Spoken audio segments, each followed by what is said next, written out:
what's going on? So finally back in the garage today. I've been working on the car here and there little by little. Definitely have a couple of updates on the car. I've got a couple of updates on the garage situation. I finally have heat in here, which is super nice.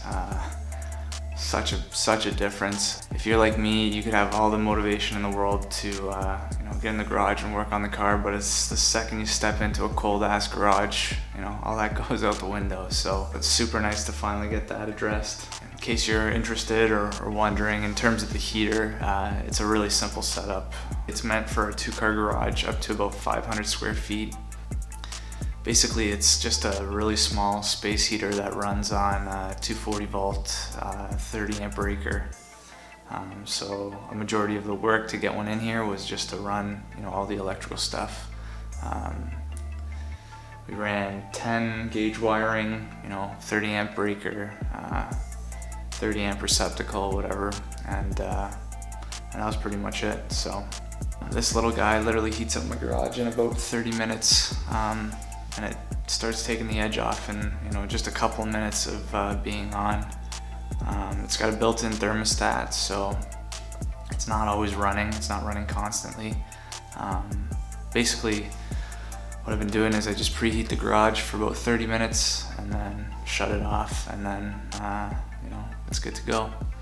And while I was at it, I also got a dedicated 20 amp line put in for my Lincoln 140 welder. Surprisingly, this garage has all its outlets are 15 amp outlets, so if you do any kind of welding on the higher settings, you lay a bead that's no longer than an inch or half an inch and all the lights go out, the breaker gets tripped, so it's really annoying, frustrating, but now that that's all sorted, I can finally, start doing some welding on the car without having to worry about the power. So in the last couple of videos, I've been working on the pinch welds and the frame rails and whatnot, and so far I'm really happy with the way they're turning out. They're definitely not 100% there yet, but they're about 75 to 80% there. The frame rails I have to go back and weld up a couple of holes and fix a bunch of little imperfections here and there, but that'll be done when I'm ready to weld the subframe connectors in and paint the underside of the car. But yeah, if you haven't seen the previous 2 videos, definitely go check them out. Like I said, the underside of this car was by far my least favorite, and for me personally, it's just really motivating and encouraging to see all those problem areas start to disappear off this car. Just gives me confidence and the motivation to keep tackling all these issues that the car has that really seem to be discouraging to me at first. So up next for the underside will definitely be the torque boxes, which I'm super excited about because, well, look at these things. These things look bulletproof. They're made out of 3/16 inch steel. They're like 7-way adjustable, so you got a lot of options to play around with. Like I said, they're just really well constructed, really solid. I figured they'd be a super nice replacement for the stock ones. So speaking of suspension, I actually went ahead and ordered the Full Tilt Boogie Racing IRS kit. It's the one, it's like their most complete kit. It's got the all the bushings and whatnot. It's got the modified differential cover and then the differential brace as well. So I've heard nothing but good things about the FTVR kits, and I'm really looking forward to getting that going for sure. But other than that, yeah, the underside is going to be, it's coming along. I actually went ahead and started to degrease and clean the underside of the car. There's so much grime caked up on there. It's going to definitely take a few passes, but it's already looking 1,000 times better. Obviously the car has its flaws, but rust is definitely not one of them. The thing looks brand new under there after a good, initial cleaning. Definitely recommend using a respirator while doing this. The fumes under there were just insane. But in general, like the whole job, you know, it just seems like one of those things that may not seem significant or really a priority at this point with all the work this car needs, but it's just one of those things that definitely boosts your morale, especially my morale with the build. I wish I did it sooner actually, just because it shows how clean this car can be once it gets right. So I also started tackling the other fun job of starting to scrape off and remove all the seam sealer inside the car. Obviously not the most interesting thing in the world, so I'll spare you the full footage, but I guess I can insert a couple of clips of you know, what that procedure looked like. You know, you basically get a torch, burn it off, and then scrape, and then burn, and then scrape, and then wire wheel, and then scrape, and wire wheel again, you know, until you get it all off. It's going to get, you know, re-seamed top to bottom. It really is a long and boring and tedious process, but you know, I'll save that work for days where I don't feel too motivated or I just want to do mindless, mind-numbing work. So I'm going to shift my focus and attention to the lower radiator support on the car. The current one on here is pretty bent up and damaged because, surprise, surprise, it looks like it's been used as a lifting point. Seems to be a reoccurring theme on this car, but anyway, I figure I have two options to do the repair. Option number one would be to go the factory route. Basically, I would cut out all the spot welds, cut out the middle section and outer skin of the factory radiator support, and then the support on the Cobra is like 95% perfect, so I'd cut that one out and reskin this one with the Cobra's radiator support, basically.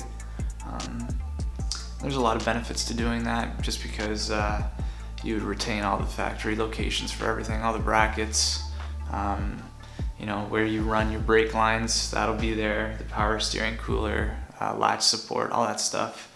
You don't have to really worry about or fabricate any tabs or brackets for that kind of stuff. And option number two would be to go the custom route and like fab up a radiator support, like a steel tube radiator support or something like that.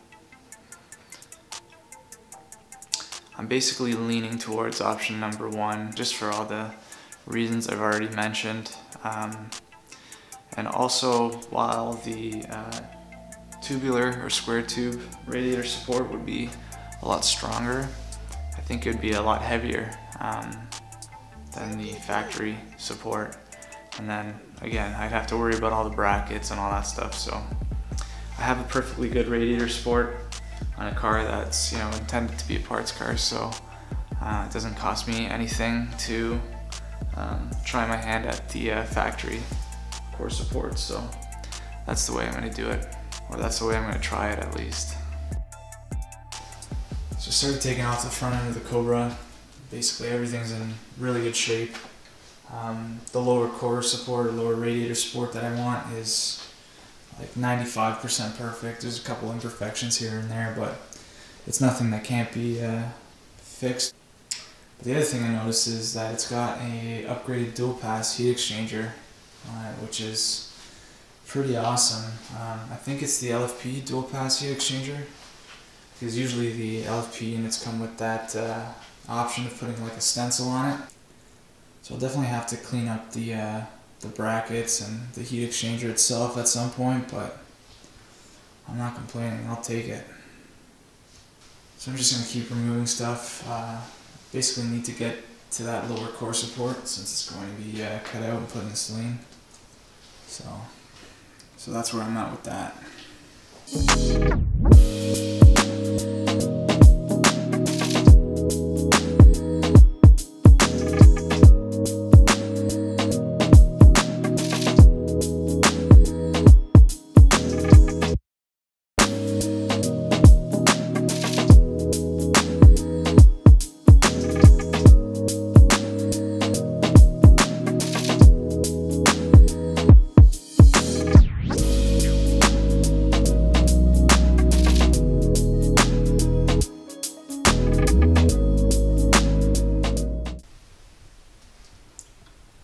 So this is what I've been working on the last little while. What I did was drive a pilot hole into each spot weld, and then I got this like cheap spot weld cutter from Harbor Freight. These are okay. I mean, they're super cheap, so you can't expect too much from them. But so basically, what I did was I drove a pilot hole through just so the tip could kind of seat into the hole, or else it's just going to walk on you. And then once you do that, you kind of just line up the hole and you start drilling until you kind of drill through the first layer of sheet metal. And then what it essentially does is it pops the metal out.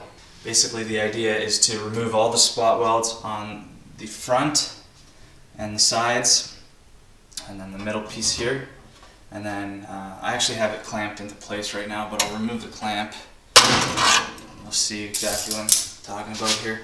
This is the outer skin. It's just spot welded in place. So what I was talking about was this whole piece is perfectly fine, and it runs to about a quarter of the way. All I have to really do is just cut that off, and this whole middle piece will drop. And then if I choose to go the factory route, I'll take the core support from the Cobra and put it back into place, and just match up the outer skin and the middle section, spot weld where all the factory locations were, and it'll look pretty factory. That's kind of the route I want to take, just because you already have the radiator mounts. If I want to run AC, I'll be able to fit the condenser in the front here. It's got all the mounting spots for like the latch support, the power steering cooler, all that kind of stuff, and also the brake lines too. The brake lines have a nice resting spot here, so it's all tucked away and hidden. What I'm going to do first though, is I'm just going to take a couple of measurements, just so I have some reference points on where everything's supposed to be. I won't be guessing where everything goes. I'll try to make it as factory as possible, so that's where I'm at with that.